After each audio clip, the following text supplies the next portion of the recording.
Bapak Ibu Guru, selamat datang di program Guru Belajar dan Berbagi seri panduan pembelajaran tahun ajaran 2021-2022. Pada video ini, kita akan menyaksikan bersama dampak yang terjadi pada pendidikan selama masa COVID-19. Apa saja dampak yang terjadi? Yuk kita simak laporan dari berita aktual berikut ini. KPAI menemukan data-data lapangan yang menunjukkan angka putus sekolah cukup tinggi, terutama menimpa anak-anak yang berasal dari keluarga miskin.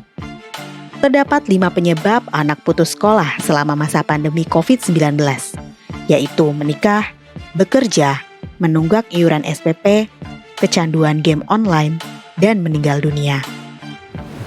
Riset dari ISEAS Yusof Ishak Institute yang dirilis pada 21 Agustus 2020 menunjukkan ketimpangan nyata di dunia pendidikan Indonesia selama musim pandemi COVID-19. Hampir 69 juta siswa kehilangan akses pendidikan dan pembelajaran di era pandemi. Namun di sisi lain, banyak kelompok siswa dari keluarga mapan lebih mudah belajar jarak jauh. Ini implikasi dari ketimpangan.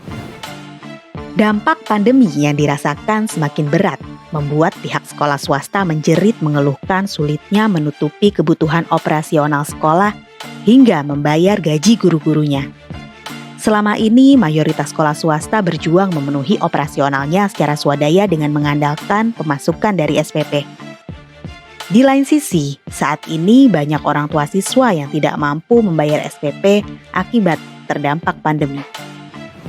Menurut catatan Komisi Perlindungan Anak Indonesia, bosan, kesepian, hingga stres dirasakan sejumlah pelajar selama proses pembelajaran jarak jauh. Pada kasus-kasus ekstrim, depresi anak selama pandemi diduga berujung pada kasus bunuh diri. Menurut survei yang diadakan Kementerian Pemberdayaan Perempuan dan Perlindungan Anak, terdapat lebih dari 3.200 anak SD hingga SMA pada Juli 2020 dan sebanyak 13% responden mengalami gejala-gejala yang mengarah pada gangguan depresi ringan hingga berat selama masa kenormalan baru.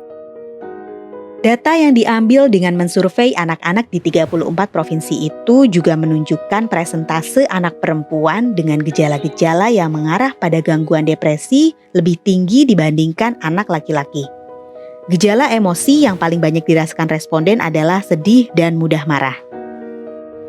Komisi Perlindungan Anak Indonesia mencatat sejumlah kasus kematian yang diduga terkait dengan depresi anak selama pembelajaran jarak jauh. Pada November tahun 2020, KPAI mencatat ada seorang siswa kelas 12 di sebuah sekolah di Kabupaten Tangerang yang dirawat di salah satu rumah sakit, lalu dirujuk ke RSJ Grogol, Jakarta Barat karena diduga mengalami depresi. Menurut pernyataan KPAI, keluarga menduga anak itu depresi karena banyaknya tugas belajar daring selama pandemi COVID-19.